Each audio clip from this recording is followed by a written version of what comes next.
For anyone that doesn't know what suicide is, it is the act of intentionally taking one's own life. Often overlooked, suicide is one of America's top 10 causes of death. Each year, about 44,965 Americans die from suicide, and 1,410 of those people are Michiganders. People think these numbers only apply to adults, but sadly, suicide affects all people starting at ages of 5. Suicide is the second leading cause of death for ages 10 to 24. This image is showing the most used ways of suicide for kids ages 10 to 14. The most common cause of death is suffocation, but as research demonstrates in the year age bracket 15 to 24, the number one cause of death is firearm. All of this information was taken from the American Foundation for Suicide Prevention in 2016. 1 out of every 15 high schoolers report attempting suicide each year. Sadly, even with these statistics, many people still believe youth suicide is a non-pervasive problem in our society. Many still believe youth suicide is unique only to the family where it comes from. I believe these statistics prove that teen suicide is a serious problem affecting all areas of our culture, some demographic groups more than others.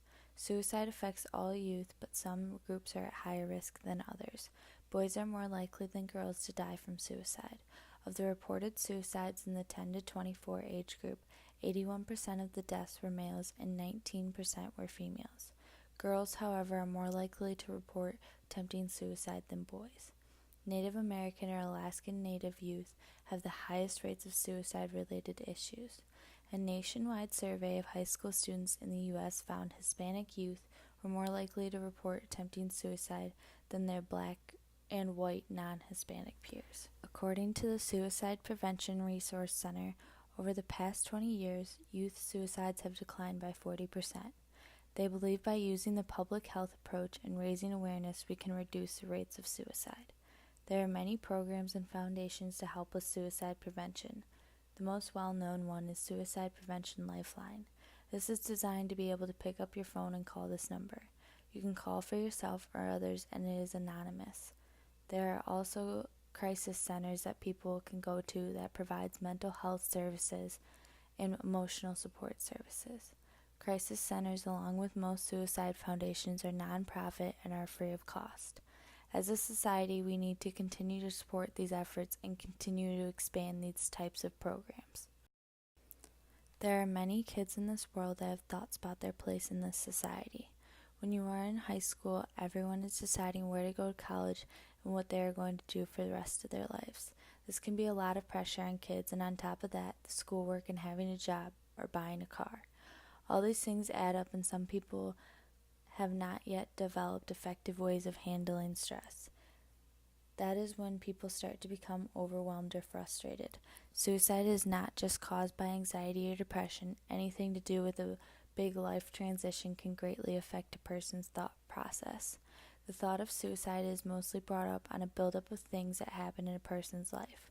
Many kids trying to cope with life circumstances holds their thoughts in and may try to not give you signs of anxiety or stress. Thoughts can come from people that have recently gone through a divorce, dealing with alcohol or drug abuse, dealing with a loss, or even losing a job. Some people that do give signs say things like, "I'd be better off dead, I won't be bothering you much longer, and you'll be better off without me around."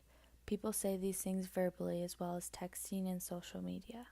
Signs of suicide can also be hidden by being all internal, like loneliness, shame, guilt, or even feeling like taking big risks.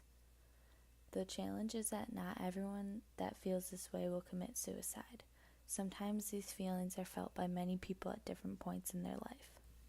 Suicide is an issue that a lot of people are unaware of how common it is. Everyone hears about suicide committed by adults, but rarely hear about youth suicides 5 to 18 years old. High schoolers are most common in this age group. 17% of high school students admit to thinking about suicide, and almost 8% acknowledge making an attempt. Parents as well as students need to be aware of the signs and risks of suicide. If you ever hear a friend or family member talk about suicide, the best course of action is to take it seriously and get help for them.